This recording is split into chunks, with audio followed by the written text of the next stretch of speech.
حضرت سیدہ زینب نے سارے جنازے دیکھے، بھتیجوں کو، بھانجوں کو، سب کو شہید ہوتے دیکھا۔ عورتیں ڈرتی میت کو ہاتھ نہیں لگاتی، چیختی ہیں بیبیاں، لیکن حضرت جناب زینب نے پتہ کیا دیکھا تھا؟ وہ سننا ذرا۔ امام حسین کی لاش مبارک کربلا میں پڑی تھی اور امام حسین کا سر کاٹ کے نیزے پہ چڑھایا گیا تھا، اور وہ بیبیوں کے سامنے خالی سر چڑھ رہا تھا، اور سینکڑوں میل کا سفر کر کے دمشق کے بازاروں سے گزرتا وہ سر گیا۔ آج میں سر کی بات نہیں کرتا، سر کی، آپ مرد ہیں، جوان ہیں سارے، یہاں کسی کا کٹا ہوا ہاتھ پھینک دیا جائے نا، ہاتھ تو لوگ چیخے مار کے دوڑ جائیں گے، بلکہ ہاتھ تو دور رہا، کسی کی انگلی کاٹ کے یہاں پھینکی جائے تو لوگ چیخے مار کے مرد دوڑ جائیں گے، لیکن کٹا ہوا سر دیکھا، لاشیں دیکھے۔ یزید کا دربار آیا، بی بی صاحبہ کو نا ایسے عورتوں نے اپنے حالے میں لیا ہے، سیدہ زینب وہاں بیٹھ گئیں، تو جب بولا نا یزید دربار میں، کہنے لگا کہ دیکھو اللہ نے عزت والوں کو عزت دی، معاذ اللہ ثم معاذ اللہ، اور میرے مخالفین کا کیا حشر ہوا جب اس نے دیکھے نا، ایک آدمی مجبور ہے، مقہور ہے، اتنا لمبا سفر ہے، غربت ہے، پیاس ہے، بیماری ہے، کیا انداز ہے جب اس عالم میں یزید کے دربار میں اس نے گستاخی کی امام حسین کی۔ یہاں لوگ کہتے ہیں کسی کو کچھ نہ کہو، کیوں نہ کچھ کہیں، جو سیدنا امام حسین کے بارے میں بات کرے گا زبانیں کھینچیں گے اس کی، جو صحابہ کے بارے میں بات کرے گا ہم کرنے دیتے ہیں؟ یہ کیا بات ہوئی؟ گستاخی کرنا، بے ادبی کرنا، یہ کون سا دین ہے؟ یہ تو تم بے دینی پھیلا رہے ہو۔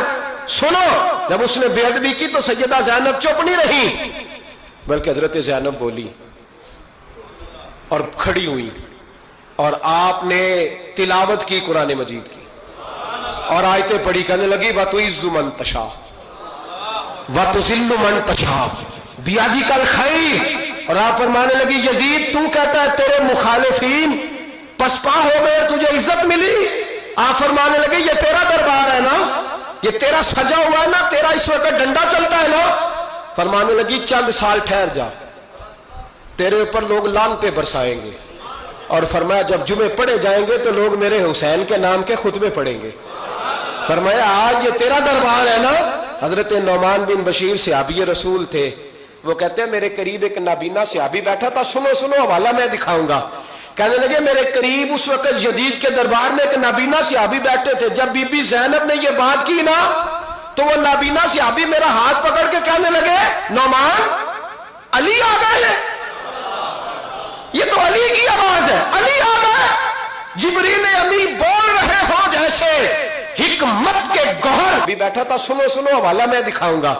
کہنے لگے میرے قریب اس وقت یزید کے دربار میں ایک نابینا صحابی بیٹھے تھے، جب بی بی زینب نے یہ بات کی نا تو وہ نابینا صحابی میرا ہاتھ پکڑ کے کہنے لگے نعمان علی آ گئے ہیں، یہ تو علی کی آواز ہے، علی آ گئے، جبریل امی بول رہے ہو جیسے حکمت کے گوہر رول رہے ہو جیسے، دربار دمشق میں وہ زینب کا خطاب، منبر پہ علی بول رہے ہو جیسے۔ کہنے لگے علی آ گئے، علی، یہ تو علی کی آواز ہے۔ جناب نعمان بن بشیر کہنے لگے نہیں، علی جب بولتے تھے تو بڑا رنگ ہوتا تھا، ابھی تو زینب کھل کے بول ہی نہیں رہی، ابھی تو زینب ستائی ہوئی ہے، ابھی تو زینب زخم کھا کے آئی ہے، ابھی تو زینب پیاسی ہے۔ کاش زینب تر و تازہ ہوتی تو زینب خطبہ پڑھتی تو علی کی طرح گرجدار آواز نکلتی، یزید کے محل کانپتے، جبریل امی بول رہے ہوں جیسے، حکمت کے گوہر رول رہے ہوں جیسے، دربار دمشق میں بی بی زینب کا خطاب، منبر پہ علی بول رہے ہوں جیسے۔ وہ مسکینوں کی طرح منتیں نہیں کر رہے تھے، ہائے پانی ان کا مزاج ہی نہیں تھا، بلکہ وہ دلیر لوگ تھے، دلیر، اور بر موقع بر محل بولتے تھے۔ یزید آیا دربار میں، جب یہ سارا قافلہ وہاں پہنچا تو یزید دربار میں آیا،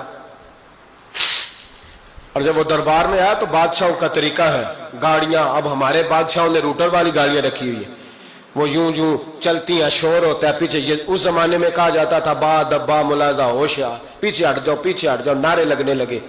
تو یزید کا ایک ناخلف بیٹا امام زین العابدین سے کہنے لگا تیرا باپ کہاں ہے؟ دیکھ یہ میرے باپ دادا کے نعرے، دیکھ میرے باپ کے نعرے، تیرے کدھر ہے؟ ابھی یہ بات شروع اس نے کی تھی کہ دمشق کی جامع مسجد میں زور کی اذان ہو گئی، اور جب مؤذن نے کہا نا اشہد ان محمد رسول اللہ، تو امام زین العابدین اس کا ہاتھ پکڑ کے کہنے لگے یہ میرے نانا کے نعرے لگ رہے ہیں، اگر تیرا ہے تو بتا، یہ میرے نانا کے نعرے ہیں۔ اور فرمایا تیرے باپ کے 2-2.5 سال لگیں گے، میرے نانے کے قیامت کے بعد بھی لگیں گے، میرے نانے کے نعرے قیامت کے یہ لگتے رہیں گے، لگ رہے ہیں اور لگتے تھے اور لگتے رہیں گے۔ میرے بھائی یاد رکھو، دلیری، ہمت، پہلی بات ان سے پیار کرنا ہے، دوسرا ان کی ہمت، ان کا مقام دلیری کرنا ہے، ان کا کام ہمت کرنا ہے، ان کا کام ڈٹ جانا ہے، کمزوری دکھانا اہل بیت کا طریقہ ہوتی ہے۔ ابن جوزی نے لکھا ہے سینکڑوں سال پہلے، آج کے کسی عالم کی بات بتاتا تو لوگ انکار کو، سینکڑوں سال، کہتے ہیں بلخ میں قحط پڑ گیا، لوگ ہجرت کر کے سمرقند آ گئے، ایک سیدوں کا خاندان بھی آیا، ایک ایسی خاتون بھی آئی جس کے ساتھ 3 بیٹیاں تھی، بیٹا بھی کوئی نہیں، خاوند فوت ہو گیا، مسجد کے ساتھ مہمان خانہ۔ ابن جوزی نے لکھا ہے سینکڑوں سال پہلے، آج کے کسی عالم کی بات بتاتا تو لوگ انکار کو، سینکڑوں سال، کہتے ہیں بلخ میں قحط پڑ گیا، لوگ ہجرت کر کے سمرقند آ گئے، ایک سیدوں کا خاندان بھی آیا، ایک ایسی خاتون بھی آئی جس کے ساتھ 3 بیٹیاں تھی، بیٹا بھی کوئی نہیں، خاوند فوت ہو گیا، مسجد کے ساتھ مہمان خانے بنے ہوتے تھے، وہاں اس نے بچوں کو ٹھہرایا اور نکلی سمرقند میں کہ کوئی آدمی مل جائے، تو وہ سیٹھ صاحب، چودھری صاحب کہنے لگے مجھے کیسے پتا چلے گا تو سید ہے، مجھے بتاؤ، کسی کو چوک میں کھڑا کر کے کہا جائے بتاؤ تو کون ہوتا ہے، اس شخص کا کیا اشر ہوتا ہے، کیا حال ہوتا ہے، کہا کیسے پتا چلے گا؟ تو سید زادی نے اپنا پلو کھولا اور اپنے آنسو دونوں آنکھوں سے صاف کیے، تو کہنے لگی اللہ تیرا بھلا کرے، میں ثابت نہیں کر سکتی کہ میں حضور کا خاندان، میرے پاس کوئی دلیل نہیں، میں نہیں بتا سکتی، چل ٹھیک ہے، چلی گئی۔ کسی نے بتایا کہ یہاں ایک یہودی بھی رہتا ہے، وہ بڑا سخی ہے، یا آتش پرست ہے، یا پارسی ہے کافر غیر، سخی بڑا ہے، اس کے پاس گئی، بیٹھی رہی، لوگ بیٹھے تھے، جب چلے گئے تو قریب گئی، کہنے لگی مجبور ہوں، پریشان ہوں، غریب نہیں ہوں، کہنے لگا بی بی تجھے کبھی دیکھا نہیں، سمرقند کی اتنی آبادی نہیں، میں سارے شہر، تو کون ہے؟ تو کہنے لگی تعارف نہ ہی پوچھے تو اچھا ہے۔ اس نے کہا چلو اگر پتہ چل جائے تو، کہنے لگی میں مسلمانوں کے نبی کی اولاد ہوں، مسلمانوں۔ اس نے کہا پیغمبر خدا کی اولاد؟ اٹھ کے کھڑا ہو گیا، بی بی کو ساتھ لیا، گھر گیا، کہنے لگا جو صاف ستھرا کمرہ ہے نا اسے پھر دھو ڈالو، ایک دفعہ پھر دھو ڈالو، کمرہ دھلایا، صاف کرایا، پھر کہنے لگا بی بی میرے برتن زیادہ صاف ستھرے نہیں، میں نئے نہ خرید کے لا دوں، پھر نئے برتن لایا، پھر اپنے بچوں سے کہنے لگا اونچا نہ بھولنا کہ سیدہ فاطمہ کی شہزادیاں آئی ہیں، یہاں کوئی شخص اونچی بات نہ کرے۔ پھر کہنے لگا بی بی جو میرا بالکل طیب اور حلال رزق ہے نا، یہ اس میں سے لنگر ہے، لیکن چونکہ میں غیر مسلم ہوں، مجھے سلیقے نہیں آتے، جیسا تیسا بھی ہو نا اسے قبول کر لینا۔ خاتون کو کہنے لگا یہ گھر ہے، جب تک جی چاہے یہاں رہنا، اور دیکھنا ہو سکے تو رات اپنے نبی سے سفارش کرنا، میرا بھی کوئی مسئلہ، میری بھی کوئی قبولیت کہیں ہو جائے۔ وہ مسلمان کہلانے والا رات کو سویا، کہتے جنت سجی ہوئی ہے، لوگ جنت میں جا رہے ہیں، لائنیں لگی ہوئی ہیں، نبی پاک لوگوں کو جنت میں بھیج رہے ہیں، میں بھی دوڑ کے لائن میں لگ گیا، فرشتے نے میرا بازو پکڑا، کا پیچھے ہٹ، تو سویا، کہتے جنت سجی ہوئی ہے، لوگ جنت میں جا رہے ہیں، لائنیں لگی ہوئی ہیں، نبی پاک لوگوں کو جنت میں بھیج رہے ہیں، میں بھی دوڑ کے لائن میں لگ گیا، فرشتے نے میرا بازو پکڑا، کا پیچھے ہٹ، تو میں دوڑ کے حضور کی بارگاہ میں گیا، میں حضور سارے جنت میں جا رہے ہیں، یہ مجھے نہیں جانے دیتا۔ تو نبی پاک نے فرمایا تو کون ہے؟ کہ یا رسول اللہ میں مسلمان ہوں۔ کہتے حضور مجھ سے فرمانے لگے کوئی دلیل ہے تیرے پاس؟ دلیل ہے کوئی تیرے پاس؟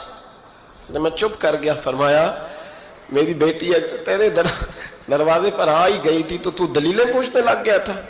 ہم جا دوڑ جا، سویرے آنکھ کھلی تو گلیوں میں ڈھونڈتا پھرتا ہے، تلاش کرتا پھرتا ہے، کونے کونے میں جاتا ہے وہ سادات کا گھرانہ کہاں گیا، ڈھونڈتے ڈھونڈتے اس غیر مسلم کے دروازے پہ جا کے پہچان لیا تو کہنے لگا خدا کا واسطہ جو تو نے نوکری کی ہے نا ان کی مجھ سے 11 گنا لے لے، یہ سادات کا گھر مجھے دے دے۔ تو کہنے لگا کل تو آتا تو شاید بات اور ہوتی، آج بات اور ہے۔ اس نے کہا مہربانی کر، کہا نہیں نہیں کل تو آتا تو معاملہ اور تھا، آج معاملہ آج اور ہے، رنگ بدل گیا ہے، حالات تبدیل ہو گئے ہیں، اب تو دیکھ داکھ کے آیا، جا دوڑ جا۔ کہنے لگا نہیں مہربانی کر دے دے، تو غیر مسلم میں تیرا کیا تعلق؟ کہنے لگا چپ کر، غیر مسلم میں کل تک تھا، کل سے سجدوں سے پیار کیا ہے تو میرے حالات سنور گئے ہیں، وہ جو نظارے تو نے رات خواب میں دیکھے ہیں میں نے جاگتی آنکھوں سے دیکھے ہیں، میں نے جاگتی آنکھوں سے، اور تو نے کسی مفتی پیر عالم کے ہاتھ پہ کلمہ پڑھا ہے، میں نے رات محمد عربی کے ہاتھ پہ کلمہ پڑھا۔ حضرت عمر جب نعرہ لگاتے نا تو کیسر و کسرا کانپتے، سفیر آتے روم کے ملنے کے لیے تو کہتے جاؤ عمر نفل پڑھ رہے ہیں، ٹائم کوئی نہیں۔ ایک دن اندر میٹنگ ہو رہی تھی، حضرت عمر میٹنگ میں بیٹھے تھے، آپ کے بیٹے ملنے آئے عبداللہ ابن عمر، ابا جی اندر آ جاؤ، فرمایا دروازے پہ کھڑا ہو میں ضروری بات کر رہا ہوں، اندر نہ آنا۔ جناب عبداللہ ابن عمر کہتے ہیں میں دروازے پہ کھڑا ہو گیا، تھوڑی دیر گزری تو امام حسین بھی آ گئے، ایک حدیث میں ایک روایت میں امام حسن کا لفظ بھی ہے، امام حسین آئے، آ کے عبداللہ ابن عمر سے کہنے لگے عمر فاروق اندر ہے؟ تو کہا وہ اندر تو ہے، تو کہا آپ کیوں دروازے پہ کھڑے ہیں؟ کہنے لگے ابا جی نے کہا ہے یہاں انتظار کرو میں کوئی ضروری بات کر رہا ہوں، لیکن شہزادے میرے لیے کہا ہے، میرے لیے آپ جانا چاہیں تو چلے جائیں۔ امام حسین کہنے لگے امیر المومنین کوئی بات کر رہے ہوں گے، میں ظہر کے وقت مسجد میں مل لوں گا، ظہر کا ٹائم آئے گا نا تو میں مسجد میں مل لوں گا۔ یہ کہہ کے چلے گئے۔ حضرت عمر باہر آئے تو حضرت عبداللہ ابن عمر سے کہا کہ کوئی آیا تو نہیں؟ عرض کی حضور حسین ابن علی آئے، حسین ابن علی۔ تو کہا اندر کیوں نہیں بھیجا؟ کہا میں نے کہا تھا بے شک چلے جائیں، لیکن وہ کہہ رہے تھے کہ میں ظہر کے وقت مسجد میں مل لوں گا۔ تو سیدنا عمر فاروق فرمانے لگے عبداللہ تجھے تیری مار ہوئے، حسین کو کیوں واپس بھیجا؟ پھر عمر دنیا داروں کے سامنے ڈٹنا، کھڑا ہونا عمر پہ ختم ہے، لیکن جو اندر کی بات ہے نا روح کی، جو عقیدت کی بات لے جائیں، لیکن وہ کہہ رہے تھے کہ میں ظہر کے وقت مسجد میں مل لوں گا۔ تو سیدنا عمر فاروق فرمانے لگے عبداللہ تجھے تیری مار ہوئے، حسین کو کیوں واپس بھیجا؟ پھر عمر دنیا داروں کے سامنے ڈٹنا، کھڑا ہونا عمر پہ ختم ہے، لیکن جو اندر کی بات ہے نا روح کی، جو عقیدت کی بات ہے، جو وفا کا رشتہ ہے، اس کو کون سمجھے؟ یہ جو روح کی مجبوریاں ہیں، یہ جو وفا کی مجبوریاں ہیں، اسے لوگ کیا سمجھیں؟ انہیں کیا پتا کہ مرشد کے بیٹے کے پیر چومنے میں حسن کیا ہوتا ہے؟ انہیں کیا پتا کہ جب استاد کا بیٹا گھر میں آتا ہے تو دل کرتا ہے مکان بیچ کے اسے دے دیں، اس کے باپ کی نیکیاں بڑی ہیں۔ جناب عمر فاروق دوڑے گئے، امام حسین کے دروازے پہ دستک دی، امام حسین باہر کہا شہزادے یار ملنے آئے تھے بغیر ملے کیوں آ گئے؟ عرض کی کہ آپ مصروف تھے، آپ کے اپنے بیٹے بھی دروازے پہ کھڑے تھے تو میں واپس آ گیا۔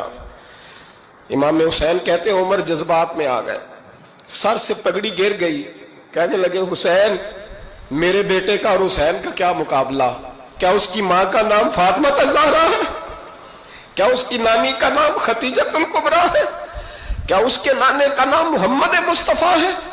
اور پھر سر سے پگڑی اتری تھی، اپنے بال زور سے پکڑ لیے، کہنے لگے حسین میں نا مکے میں اونٹ چرایا کرتا تھا اور ڈنڈوں سے مار کھاتا تھا اپنے باپ سے، یہ جو آج ساری دنیا میں عمر کے نعرے لگتے ہیں یہ تیرے نانے کا صدقہ ہے۔ شہزادے میری وفا اور میری وفا میں جب تیرا دل کرے نا توڑ کے آ جایا کر۔ عمر تو لوگ ایک دن امام حسین نے آگے نا جناب فاروق اعظم سے کہا، خطبہ دے رہے تھے بچوں کی طبیعت شروع میں، پتہ نہیں کیا بات آئی امام حسین کے دل میں، کہنے لگے عمر نیچے اترو، یہ میرے نانا کا ممبر ہے۔ تو حضرت سیدنا عمر، سنو، کبھی میرا بھی بچہ آ جائے تو میں کہتا ہوں اس کو پکڑو یار، بچوں کو تو نہیں نا جمعوں میں مطلب ذکر کیا جاتا، اترنا، نیچے اترو، یہ میرے نانا کا ممبر ہے۔ تو حضرت سیدنا عمر، سنو، کبھی میرا بھی بچہ آ جائے تو میں کہتا ہوں اس کو پکڑو یار، بچوں کو تو نہیں نا جمعوں میں مطلب ذکر کیا جاتا، اترنا، میرے نانے کا ممبر ہے۔ جناب عمر اتر کے نیچے کھڑے ہو گئے، تو کہا جا کے اپنے نانے کے ممبر پہ بیٹھ۔ تو حضرت عمر رو پڑے، کہنے لگے شہزادے میرے نانے کا ممبر ہی کوئی نہیں ہے ہی نہیں، یہ ممبر، یہ مصلی، یہ تیرے نانے کی شان ہے، میرے نانے کا کوئی ممبر نہیں، تیرے ہی نانے کا ممبر ہے۔ تھوڑی دیر کھڑے رہے تو امام حسین کہنے لگے اچھا کوئی نہیں آپ کے نانے کا ممبر کا نہیں، کہا چلو پھر میرے نانے کے ممبر پہ بیٹھ جاؤ، چلو خیر ہے، کوئی نہیں آپ کے نانے کا، کہا نہیں، تو کہا کوئی نہیں پھر میرے نانے کے۔ جب حضرت عمر بیٹھے تو بڑا شاندار جملہ کہا، فرمانے لگے میں ممبر پر مرضی سے نہیں بیٹھا تھا، مجھے ابو بکر نے بٹھایا تھا، اور پھر حسین کے کہنے پہ میں اترا ہوں، اب مجھے حسین نے بٹھایا ہے، اب کسی کی جرأت ہے تو عمر کو اتار کے دکھائے، اب میں حسین کا تیری نسل پاک میں۔ یار کتنی بے شرمی کی بات ہے، لوگ امام حسین کو باغی کہیں۔ وہ حضرت امام اعظم ایک باغ میں بیٹھے تھے، شاگرد ساتھ تھے، تو کتابیں بکھری ہوئی تھی، کچھ لکھا جا رہا تھا، بکھری ہوئی تھی کتابیں۔ امام محمد بھی بیٹھے تھے، امام ابو یوسف، کئی اور شاگرد بیٹھے تھے۔ تو جب لکھتے ہیں نا یہ لوگ تو حوالوں کی تلاش ہوتی ہے، کتابیں بکھری ہیں، صفحے بکھرے۔ بچے گیند کے ساتھ کھیل رہے تھے، تو گیند اچانک باغ میں آئی، تو ایک چھوٹا سا بچہ گیند لینے آیا، تو امام اعظم اٹھ کے کھڑے ہو گئے۔ وہ بچہ گیند لے کے چلا گیا، کتابیں ساری پھر بکھر گئیں، جو گود میں رکھی ہوئی تھی وہ بھی نیچے گر گئیں، کچھ صفحے بھی گر گئے۔ تھوڑی دیر کے بعد وہ بچہ چلا گیا، امام صاحب بیٹھ گئے، پھر آیا، گیند گری آ کے باغ میں، تو وہ پھر بچہ لینے آیا، وہی بچہ، امام صاحب پھر کھڑے ہو گئے۔ وہ کئی بار آیا، جتنی بار آیا کھڑے ہو گئے۔ کئی لوگ صبر نہیں کر پاتے، جلد باز ہوتے ہیں آج کل کے شاگردوں کی طرح۔ تو ایک شاگرد بول پڑے، کہنے لگے حضور وہ تو بچہ ہے، 100 دفعہ آئے گا، اب 100 دفعہ کھڑے ہوں گے۔ فرمایا تو 100 کی بات کرتا ہے، یہ 1000 دفعہ بھی آیا تو میں کھڑا ہوں گا۔ کہا حضور بچہ ہے آپ کیوں کھڑے ہو گئے؟ فرمانے لگے معمولی بچہ نہیں، میرے استاد کا پوتا ہے، تو جس نے مجھے اللہ رسول کا نام بتایا اس کا پوتا ہے، تو میں کھڑا نہ ہوں۔ اگر استاد کے پوتے کا یہ ادب ہے تو بتاؤ محمد عربی کے نواسے کا کیا ادب ہے؟ رسول اللہ صلی اللہ علیہ وسلم۔ لوگ سمجھتے ہیں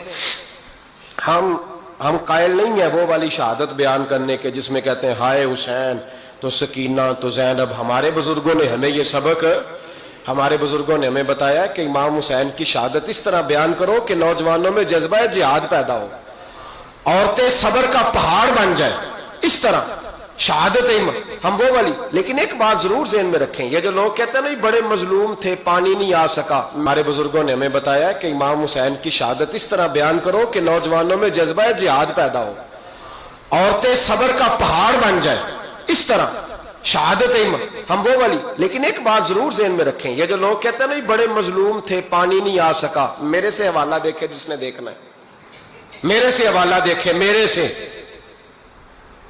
حضرت امام حسین میدان کربلا میں تھے، تو تھوڑی سی جگہ کھود کے نا امام حسین نے تو خندق کھودی۔ خندق کھودنا عرب کا رواج تھا، مدینے میں بھی خندق کھودی گئی، اس کا نام ہی جنگ خندق۔ تو خندق کھود کے نا آگ جلائی جاتی تھی، یہ حفاظت کا ایک ذریعہ تھا تاکہ دشمن نہ آئے۔ تو امام حسین نے اپنے خیمے کے سامنے خندق کھود کے اس میں آگ جلائی تاکہ پردہ رہے، عورتوں کے پاس کو دشمن نہ آئے۔ تو ایک شخص سامنے کھڑا ہو کے کہنے لگا حسین تو نے دنیا میں ہی آگ جلا لی ہے؟ معاذ اللہ ثم معاذ اللہ، کہنے لگا آگے تو آگ ملے گی، یہاں جلا لی ہے؟ تو امام حسین کہنے لگے میں حکم دیتا ہوں آگ کو کہ تجھے ابھی پکڑ لے۔ لوگ کہتے ہیں مظلوم تھے، میں حکم دیتا ہوں آگ کو تجھے ابھی پکڑ لے۔ یہ لفظ امام حسین نے کہے، میں 3 کتابیں تو میری لائبریری میں ابھی ہیں جن میں حوالہ ہے، 3 کتب سے، اور آج کل پرسوں کی کتاب نہیں، سینکڑوں سال پرانی۔ جب کہا نا میں حکم دیتا ہوں، تو وہ آدمی گھوڑے سے نیچے گرا، گھوڑے سے نیچے گرا، اور گھوڑے کی رکاب کے اندر اس کا پیر الجھا، گھوڑا ڈر کے اتنا دوڑا کہ جا کے اس آدمی کو آگ میں پھینک دیا۔ امام حسین کے سامنے جل کے مر گیا۔ یہ حسین ابن علی ہے، یہ ابھی حکم دیتے تو فرشتے ابھی آ جاتے، یہ ابھی بات کرتے تو ساری دنیا کی فوجیں ابھی اکٹھی ہو جاتی۔ یہ ابھی حکم دیتے تو ابھی آ جاتے. اور سنو، اگر جناب اسماعیل کے لیے دمبا آ سکتا ہے تو وہ تو حضرت ابراہیم کے بیٹے تھے، اور یہ تو مصطفیٰ کی اولاد ہے، ان کے لیے کیا کچھ نہیں ہو سکتا. لیکن امام حسین نے پسند کیا تھا کربلا کے جہاد کو، اس کو پسند کیا تھا مولا علی نے، وہ اپنی پسند پہ تھے. کوئی آدمی اس طرح نہ بیان کرے کہ بڑے مظلوم تھے تو بڑی مشکل میں تھے تو بڑا روتے تھے بڑے، اور کوئی شخص ایسی بات. یہاں تو تماشا لگ گیا ہے، تماشا لگ گیا ہے. ایک وہ ہے جو آج کل کہنے بس جی وہ تو دو شہزادوں کی جنگ تھی، انہیں بھی شرم نہیں آتی، اور ایک ممبروں پہ چڑھے ہوئے ہیں، چہرے پہ داڑھی کوئی نہیں، سر پہ ٹوپی کوئی نہیں، بازاری سا انداز ہے، کبھی دوڑ کے ادھر جاتے ہیں، کبھی بھاگتے ہیں، کبھی کہتے ہیں اونچا بولنا، پیروں پہ کھڑا ہونا، یہ لوگ بیان کریں گے امام حسین کی بات، یہ لوگ بیان کریں گے. بیبیوں کے مصائب پڑھ رہا ہوں، وہ اور بیبیاں ہوتی ہیں جو ہائے ہائے کرتی ہیں، واہ ویلا کرتی ہیں. یہ میرے نبی کا خاندان ہے، یہ میرے نبی کا خاندان ہے، نبی کا خاندان. میں حوالہ دکھاؤں گا، مجھ سے سنو حوالہ. تو کربلا کے موقع پر زیادہ لوگ یزید کے ساتھ تھے، زیادہ لوگ. ہم کثرت کے قائل نہیں، ہم حق کے قائل ہیں. ہم اب چھوڑ دو بات، دلائل کی طرف آؤ. عجیب تماشا ہے، نبی کا خاندان ہے، نبی کا خاندان. میں حوالہ دکھاؤں گا، مجھ سے سنو حوالہ. تو کربلا کے موقع پر زیادہ لوگ یزید کے ساتھ تھے، زیادہ لوگ. ہم کثرت کے قائل نہیں، ہم حق کے قائل ہیں. ہم اب چھوڑ دو بات، دلائل کی طرف آؤ. عجیب تماشا ہے. اور ایک مولوی صاحب اس کی حمایت کر رہے تھے، کہتے نہیں بندہ ٹھیک ہے، وہ بھول گیا تھا، اصل میں قصور عبید اللہ ابن زیاد کا تھا، اصل میں غلطی عمر بن سعد کی تھی، تو یزید کو زیادہ الزام نہیں دینا چاہیے. میں نے کہا بڑی تمہاری قریبی رشتہ داری ہے یزید کے ساتھ، تو اللہ سے دعا کیوں نہیں مانگتے کہ تمہارا حشر یزید کے ساتھ کرے؟ مانگنی چاہیے نا دعا. کیا خیال ہے آپ کا؟ ہم الحمدللہ جمعے والے دن مسجد میں بیٹھ کے دعا کرتے ہیں، یا اللہ ہمارا حشر امام حسین کے غلاموں میں کرنا. تو بھی کرنا، جرت کر، جرت. ہماری جرت دیکھ، ہم یہ نہیں کہتے ان کے ساتھ کر، ہم کہتے ہیں یا اللہ ہمارا حشر ان کے. ہماری جرت دیکھو، ہم ان کے غلاموں میں، قدموں میں، نوکروں میں بیٹھنے کو وہ دعا مانگ رہے ہیں، یا اللہ ہمارا ان کے غلاموں میں، غلاموں کے. تو بھی جرت کر دلیری، کر جرت، کہ یا اللہ میرا حشر یزید کے ساتھ کر دلیری. اگر اتنا ہی اچھا تھا تو بے شرمو اتنا ظلم نہ کرو، اتنی زیادتی، اتنا ظلم نہ کرو، یہ ظلم ہے. امام حسین جمعے والے دن خطبہ پڑھنے لگے، جمعے سے پہلے امام حسین نے خطبہ پڑھا، اور آپ نے ایک جملہ کہا جو ہمیشہ یاد رکھا جائے گا. آپ نے فرمایا یزید کو جا کے بتا دو کہ مجھ جیسا تجھ جیسے کی بیعت نہیں کر سکتا. او کیا فکرہ ہے امام علی مقام کا. فرمانے لگے مجھ جیسا تجھ جیسے کی بیعت. اور آپ فرمانے لگے بتاؤ اس وقت پوری دنیا میں کوئی نبی کا نواسا موجود ہے میرے سوا؟ حضرت آدم سے لے کر مصطفیٰ کریم تک اس وقت پوری دنیا میں کوئی نبی کا نواسا ہے؟ اور فرمایا اگر میں ہی ہوں پوری کائنات میں. لوگ کہتے ہیں فلانا علامہ صاحب کی تبلیغ بڑی ہے، ہم سے بڑا کون ہوگا تبلیغ کی بات کرنے والا؟ لیکن ڈرو اللہ سے، ڈرو، گمراہ نہ کرو قوم کو. یہاں تباہی اتر گئی ہے، کوئی بڑی داڑھی رکھ کے معاذ اللہ تعالیٰ اہل بیت کے بارے میں بکواس کرتا ہے، اور کوئی بالکل داڑھی مڈا کے ننگا سر کر کے ممبروں پہ ناچتا ہے اور صحابہ کے بارے میں بکواس کرتا ہے. میرے مصطفیٰ کے پاس اگر ابو بکر آئے ہیں تو وہ بھی شان والے ہیں، اور اگر بی بی عائشہ صدیقہ ان کے بستر پہ رہی ہے تو وہ بھی شانوں والی ہے. مولا علی شیر خدا کے بارے میں جو بات کرے پکا بے ایمان ہے. عجیب تماشا لگ گیا ہے جی. جو رب نبی پاک کے جسم کے قریب مکھی نہیں آنے دیتا، وہ گندا بندہ حضور کے قریب آنے دیتا ہے؟ عجیب تماشا ہے. امت کو تباہ کر رہے ہو، کافر کو موقع دے رہے ہو یہ کہنے کا کہ تمہارے نبی کے پاس بیٹھنے والے ٹھیک نہیں تھے، تو وہ بھی شانوں والی ہے. مولا علی شیر خدا کے بارے میں جو بات کرے پکا بے ایمان ہے. عجیب تماشا لگ گیا ہے جی. جو رب نبی پاک کے جسم کے قریب مکھی نہیں آنے دیتا، وہ گندا بندہ حضور کے قریب آنے دیتا ہے؟ عجیب تماشا ہے. امت کو تباہ کر رہے ہو، کافر کو موقع دے رہے ہو یہ کہنے کا کہ تمہارے نبی کے پاس بیٹھنے والے ٹھیک نہیں تھے. اگر حضور کے پاس بیٹھنے والے ٹھیک نہیں تھے تو بعد والے کیسے ٹھیک ہو گئے؟ تو یہ باغ آنا چاہیے ان بے شرموں کو، یہ امت میں تفرقہ ڈالتے، بے حیائی کرتے ہیں۔ سنو اور یاد رکھو، حضرت امام حسین نے خطبہ پڑھا نا جب جمعے والے دن، فرمایا مجھے پہچانو تو میں کون ہوں؟ تو عمر بن سعد بولا، پکے نمازی بولے۔ عمر بن سعد کہنے لگا حسین جلدی کر، ہمارا جمعہ لیٹ ہو رہا ہے۔ بلے ہو نمازیو، جلدی کر ہمارا، آئے ہائے کیا نماز ہے! یعنی نبی پاک کے نواسے کو شہید کریں گے اور شہادت کے بعد جمعہ پڑھیں گے اور نماز میں کہیں گے اللہم صلی علی محمد و علی آل محمد۔ ان کو شہید کر کے قتل کر کے جمعے کا خطبہ دیا جا رہا ہے اور نماز پڑھی جا رہی ہے اللہم صلی علی محمد و علی۔ تو میرا سنی بڑا بھولا ہے، کہتا ہے جی وہ زیادہ نمازیں پڑھتے ہیں۔ تو زیادہ نمازیں تو عمر بن سعد بھی پڑھتا تھا، تو بھولا۔ او خدا کے دیکھے نا، جتنی نماز کی اخلاق کی بات شاید میں کرتا ہوں، آپ کو جماعت میں کم لوگ ملیں گے، لیکن یاد رکھنا نماز عقیدہ نہیں، روزہ عقیدہ نہیں، عقیدہ حسین ہے، عقیدہ حسن ہے، عقیدہ علی ہے، عقیدہ عثمان غنی ہے، عقیدہ عمر فاروق ہے۔ میں اس شخص کو کیا کروں؟ مجھے اس شخص کی کیا ضرورت ہے جو ممبر پہ بیٹھ کے کہتا ہے حسین ابن علی باغی تھے؟ وہ شخص، اس کی نماز روزہ حج زکات دیکھا جائے گا؟ آؤ قرآن مجید سورہ شورا آیت نمبر 23، گھر جا کے قرآن مجید کھولو، یہ والی آیتیں بھی پڑھا کرو، یہ والی بھی کھولا کرو۔ صحابہ جمع ہو کے نبی پاک کے پاس آئے، عرض کی یا رسول اللہ صلی اللہ علیہ وسلم آپ کے خرچے زیادہ ہیں، آمدن کا ذریعہ کوئی نہیں۔ جس طرح آج لوگ ہر پیر صاحب سے نہیں پوچھ رہے، علامہ صاحب سے، کہ آپ کام کوئی نہیں کرتے، کپڑے پھر بھی سفید پہنتے ہیں، کیا ذرائع آمدن ہے، پھر بھی آپ گاڑی میں گھومتے ہیں۔ ہمارا تو پروگرام تھا مولوی بھوکا مر جائے، پر اس کے پاس آتے ہیں تو یہ تازی چائے پلاتا ہے، کیا مطلب، کس طرح کا رویہ ہے؟ صحابہ کے بار وہ یہ نہیں سوچتے تھے آتے کام، وہ کہتے تھے آگے بڑھ کے حصہ ڈالیں۔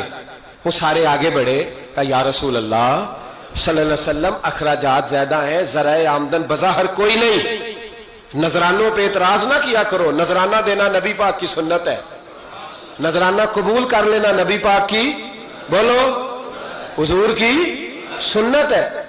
تو صحابہ جمع ہو کے آئے، ایک جگہ پہ میٹنگ کی، کہا تھوڑے سے پیسے ہر مہینے پیش کریں گے۔ تو حضور سے بات کون وسلم اخراجات زیادہ ہیں، ذرائع آمدن بظاہر کوئی نہیں، نذرانوں پہ اعتراض نہ کیا کرو، نذرانہ دینا نبی پاک کی سنت ہے، نذرانہ قبول کر لینا نبی پاک کی، بولو، حضور کی سنت ہے۔ تو صحابہ جمع ہو کے آئے، ایک جگہ پہ میٹنگ کی، کہا تھوڑے سے پیسے ہر مہینے پیش کریں گے۔ تو حضور سے بات کون کرے گا پیسوں کی؟ کہا ہم نے نہیں کرنی، نبی پاک کے چچا جناب عباس کریں گے۔ حضرت عباس رضی اللہ تعالیٰ عنہ کے ذمے لگایا گیا، جناب عباس آئے، حضرت عباس رضی اللہ تعالیٰ عنہ پیسے لے کے آئے، اور سیانے بندے تھے، انہوں نے بڑی سمجھداری والی، عقل مندی والی بات چھیڑی۔ یہ نہیں کہا کہ حضور ہم یہ نذرانہ دیں گے، کہنے لگے یا رسول اللہ ہمیں پتہ ہے آپ کی مذہبی مصروفیت اتنی ہے کہ آپ کو ٹائم نہیں ملتا کاروبار کرنے کا، اگر آپ کام کریں گے تو پھر آپ کس طرح کر کے دین کا کام ہو سکے گا، اور یا رسول اللہ آپ نے جو ہمارے لیے کیا ہے اس کا ہم بدلہ نہیں دے سکتے، ایک حرف کا بدلہ نہیں دے سکتے، حضور یہ تھوڑا سا نذرانہ ہر مہینے لایا کریں گے، قبول کر لیں۔ نبی پاک کے سامنے رکھا ہی تھا کہ اللہ کا قرآن بول پڑا، کا کل لا اسألکم علیہ اجرا، محبوب ان سے فرما دو کہ میں نے تمہارے لیے بڑی تکلیف سہی ہے، پر میں تم سے کوئی اجر نہیں مانگتا، تم سے کوئی اجر نہیں مانگتا، ہاں اگر تم نے کچھ کرنا ہے الا المودۃ فی القربى، تو میرے قریبیوں سے پیار کرتے رہنا، میری ختیجہ سے پیار کرنا، میری عائشہ کا ادب کرنا، میرے قریبیوں کا احترام کرنا۔ یا رسول اللہ ازواج تو گھر میں ہے ہی، قریبی کوئی اور بھی خاص ہے جس کا ادب کرنا ہے؟ تو نبی پاک نے فرمایا ہاں، علی، فاطمہ، علی اور فاطمہ کی اولاد، فرمائے ان کا ادب کرتے رہنا، اس کا مطلب یہ ہوگا کہ تم نے میرے ساتھ بڑا ہی اچھا سلوک کیا ہے۔ کہا ان کا ادب کرنا، جناب علی، سیدہ فاطمہ، اور دونوں کی ان کا ادب کرنا فرائض دین، اہل بیت کا ادب کرنا فرائض۔ کچھ لوگ کہتے ہیں کچھ لوگ جی سید بن گئے، ہے نہیں، پر تو میں کہ جڑے بن گئے انہوں نے اللہ آپ ہی پوچھ لے گا، تو ادب کر. جڑے بن گئے نے اللہ فاطمہ اور دونوں کی، ان کا ادب کرنا فرائض دین، اہل بیت کا ادب کرنا فرائض. کچھ لوگ کہتے ہیں کچھ لوگ جی سید بن گئے ہے نہیں، پر تو میں کہ جڑے بن گئے انہوں نے اللہ آپ ہی پوچھ لے گا، تو ادب کر. جڑے بن گئے نے اللہ شیخ الاسلام والمسلمین حضرت خواجہ قمر الدین سیالوی رحمت اللہ تعالی علیہ، دو بندے خواجہ صاحب سے ملنے آئے تو ان کو پتا تھا کہ خواجہ صاحب سیدوں کا بڑا احترام کرتے ہیں. اعلیٰ حضرت فاضل بریلوی کا جب عرس ہوتا ہے نا بریلی شریف، تو سیدوں کو اسٹیج پہ بٹھایا جاتا ہے اور بڑے بڑے عالم نیچے بیٹھتے. تو دو بندے آ گئے کچھ لینے کچھ مانگنے، تھے فرار دونوں. ٹانگے سے اترے تو سیال شریف کے رستے میں درمیان میں پروگرام بنایا کہ سنا ہے خواجہ صاحب سیدوں کا بڑا ادب کرتے ہیں، سید نہ بن جائیں. بن بھی جاتے ہیں نا لوگ، وہ سید نہ بن جائیں. ٹھیک ہے جی بن جاؤ. بن گئے سید. خواجہ صاحب کو کسی نے اندر جا کے بتایا دو سید آئے ہیں، تو خواجہ صاحب اس طرح دوڑے کہ نہ جوتا نہ سر پہ ٹوپی، دوڑ کے آئے. شیخ الاسلام خواجہ صاحب نے ہاتھ چومے، نذرانہ دیا، 2-3 تھیلے بھر کے دیے لنگر کے. جب وہ جانے لگے نا تو خواجہ صاحب ان کے ساتھ باہر تک آئے. جہاں انہوں نے سید ہونے کا پروگرام بنایا تھا وہاں تک ساتھ آئے، ان کو روانہ کیا. ان میں سے ایک بندہ خود ہی بول پڑا، کہنے لگا حضور یہاں لوگ دروازے تک چھوڑنے آتے ہیں یا گاڑی تک؟ نہ دروازہ نہ گاڑی، آپ درمیان میں رخصت کرنے آئے، سمجھ نہیں آئی. تو خواجہ صاحب فرمانے لگے تم یہیں سید بنے تھے، یہاں تک ادب کرنا ضروری تھا. یہاں تم سید بنے تھے، یہاں تک ادب کرنا، پیچھے تم سید نہیں ہو تو میں کیسے ادب کروں؟ جہاں تک تم سید ہو وہاں تک ادب کرنا. اور میرے اعلیٰ حضرت نے عقیدہ دیا، کہنے لگے تیری نسل پاک میں ہے بچہ بچہ نور، تیری نسل پاک میں ہے بچہ بچہ نور کا، تو ہے عین نور تیرا سب گھرانہ نور کا. تو میاں صاحب نے اس کی وضاحت بھی کی. میاں صاحب سے کہا حضور ادب کرتا کون ہے؟ سارے تو ادب کرتے نہیں. تو میں دور نہیں نہ جاتا، پرانے محدثین نہیں پوچھتا، یہ کشمیر میں میاں محمد بخش صاحب سے پوچھ لیتے حضور ادب کرتا کون ہے؟ تو میاں صاحب فرمانے لگے اصلا نال جے نیکی کریے. کنہ نال کرتا کون ہے؟ سارے تو ادب کرتے نہیں. تو میں دور نہیں نہ جاتا، پرانے محدثین نہیں پوچھتا، یہ کشمیر میں میاں محمد بخش صاحب سے پوچھ لیتے حضور ادب کرتا کون ہے؟ تو میاں صاحب فرمانے لگے اصلا نال جے نیکی کریے. کنہ نال اصلا نال جے نیکی کریے تو وہ نسلہ تاک نہیں پھول دے. ہاں بے اصلہ نال نیکی کریے تو پھول کنڈیاں نال تول دے. بے اصلہ فرمانے لگے جو اصل ہوگا نا اخلاق کا، کردار کا، خاندان کا اصل، وہ ہمیشہ مصطفیٰ کے صحابہ کا بھی احترام کرے گا اور اہل بیت نبوت کا بھی ان کا ادب کرے. سنیں نبی پاک نے کیا فرمایا. ترمذی میں حدیث ہے، نبی پاک نے خطبہ حجت الوداع دیا. لوگ ہمیں کہتے ہیں نماز روزہ حج زکوٰۃ اس سے آگے نہ جاؤ. حضور نے خطبہ دیا، فرمایا میں تمہیں 2 چیزیں دے کے جا رہا ہوں، اگر تھام کے رکھو گے تو گمراہی تمہارے پاس نہیں آئے گی. یا رسول اللہ کون کون سی؟ فرمانے لگے ایک میں تمہیں قرآن دے کے جا رہا ہوں، دوسرا اپنا خاندان دے کے جا رہا ہوں.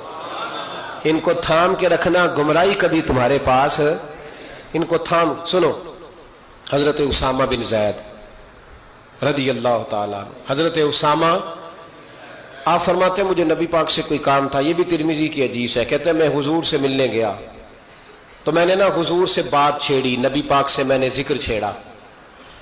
جب وہ بات میں نے کرنی شروع کی نا تو حضور نے چادر اوڑی ہوئی تھی، بکل جس کو مارتے ہیں، کہتے ہیں چادر اوڑی ہوئی تھی تو نبی پاک کی نا چادر میں 2 چیزیں حرکت کر رہی.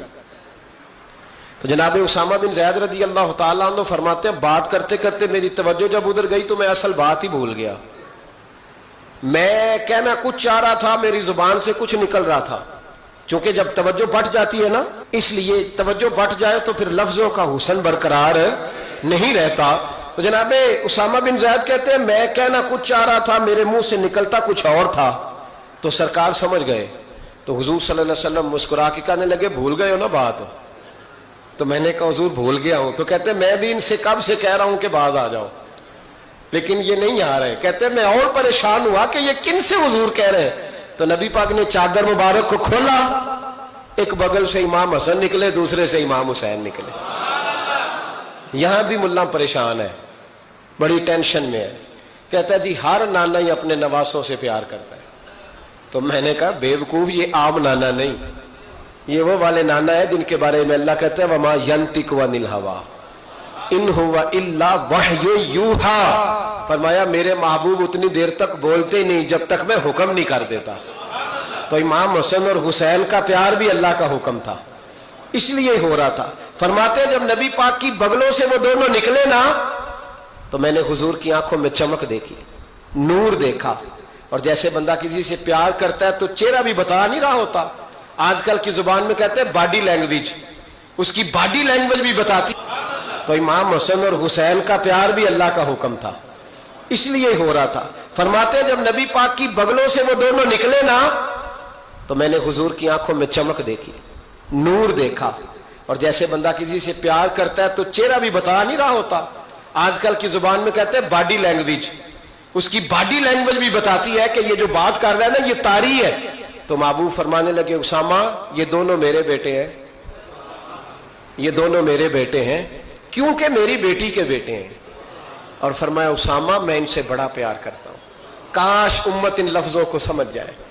حضور نے فرمایا میں ان سے بڑا پیار کرتا ہوں، میں بڑا پیار کرتا ہوں، اور میں نے رب سے دعا کی ہے یا اللہ جو ان سے پیار کرے تو اس سے پیار کر دو۔ میں نے یہ دعا کی ہے اے اللہ جو ان سے پیار کرے تو اس سے بھی پیار کرنا۔ حضرت امام حسنین، پہلی بات یہ ہے کہ ان کا پیار ایمان کا حصہ ہے، ان کا پیار ایمان کا حصہ ہے، ان سے جو پیار نہ کرے گا وہ صاحب ایمان۔ میدان کربلا کے اندر جو چیز سب سے زیادہ اہل بیت نبوت کی طرف آئی ہے وہ ظلم ہے، ستم ہے، جفا کشی ہے، اور اہل بیت نے جو سب سے بڑھ کر کے دکھایا ہے وہ ان کا صبر ہے۔ یہ صبر اور استقامت کی ایک مثال علماء نے لکھی ہے، جس طرح دریا کے دو کنارے ہوتے ہیں نا، اگر وہ دو کنارے دریا کے موجود رہیں تو وہ دریا اپنے مقام پہ جا کے کھیت کو پانی دیتا ہے، کھلیان کو پانی دیتا ہے، سبزیاں اگتی ہیں، درخت اگتے ہیں، زمین بنجر ہو تو اس کی آبیاری ہوتی ہے۔ اگر وہ دو اس کے بند سائیڈوں پہ قائم رہیں، لیکن اگر وہ بند درمیان سے نکال دیے جائیں تو وہی دریا تباہی مچا دیتا ہے، سیلاب آ جاتا ہے۔ انسان کی زندگی میں صبر اور استقامت دو بند ہوتے ہیں میرے بھائی، یاد رکھنا۔ اگر آپ کے اندر صبر اور استقامت ہے تو آپ کی خواہشات کنٹرول میں رہتی ہیں، اور اگر یہ صبر اور استقامت آپ سے چھوٹ جاتا ہے، بڑا کچھ لوگ کہیں گے، بڑی باتیں کریں گے، بڑا کچھ سنایا جائے گا، اپنے بیگانے کئی رستوں پر کئی جملے کسیں گے، اگر یہ دونوں بند ٹوٹ گئے تو آپ کی خواہشات بے لگام ہو جائیں گی، وہ آپ سے وہ کام کرائیں گی جو آپ نے خواب میں بھی نہیں سوچا ہوگا۔ صبر اور استقامت، میں پڑھ رہا تھا علماء نے لکھا ہے کہ قرآن پاک میں اللہ نے 90 کے قریب تقریباً 90 مرتبہ صبر کا ذکر کیا، اور حدیث پاک میں میرے رسول پاک نے تقریباً 900 مرتبہ صبر کی تلقین فرمائی ہے۔ قرآن مجید تو کسی بات کو اشارتاً کر دے تو وہ کافی ہے، لیکن جگہ جگہ قرآن مجید نے کہا، جگہ جگہ کہا یا ایھا الذین آمنوا اصبروا وصابروا ورابطوا، ایمان والو صبر کرو، ڈٹے رہو، کمر بستہ رہو، واتقوا اللہ، اللہ سے ڈرو، لعلکم تفلحون، اس امید پر کہ تم فلاح پا جاؤ۔ اپنی زندگی تھوڑی سی حوصلے والی گزاریں۔ آپ کسی کی محبت میں کوئی جملہ کہے تو اسے بھی ذرا سہنا سیکھیں، اور کسی اپنے کے خلاف جب کو بندہ میٹھی لگتی ہے نا، اسی طرح جب تنقید بھی میٹھی لگنے لگے نا، جو نظریے کے لوگ ہوتے ہیں انہیں تنقید اور تعمیر سے فرق نہیں پڑتا، کیونکہ وہ ان کا اپنا ایک ویژن ہوتا ہے، ان کی اپنی ایک سوچ ہوتی ہے، وہ اپنے نظریے پر چل رہے ہوتے ہیں، انہیں زیادہ پریشانی نہیں ہوتی، انہیں دکھ بھی اتنی تکلیف نہیں دیتے، جتنا مزہ سکھ دیتے ہیں اتنا ہی مزہ دکھ دیتے ہیں، کیونکہ ان کا ایک ویژن ہے۔ قرآن مجید کا ایک دوسرا مقام ہے، سورہ لقمان ہے، حضرت لقمان اپنے بیٹے کو نصیحت کرتے ہیں تو کہتے ہیں یا بنیا، اے میرے بیٹے، اقیم الصلاۃ وامر بالمعروف، ایک تو نماز قائم رکھنا، اور دوسرا لوگوں کو نیکی کا حکم دینا، ونہا عن المنکر، اور لوگوں کو برائی سے منع کرنا، وَاصْبِرْ عَلَىٰ مَا أَصَابَكَ،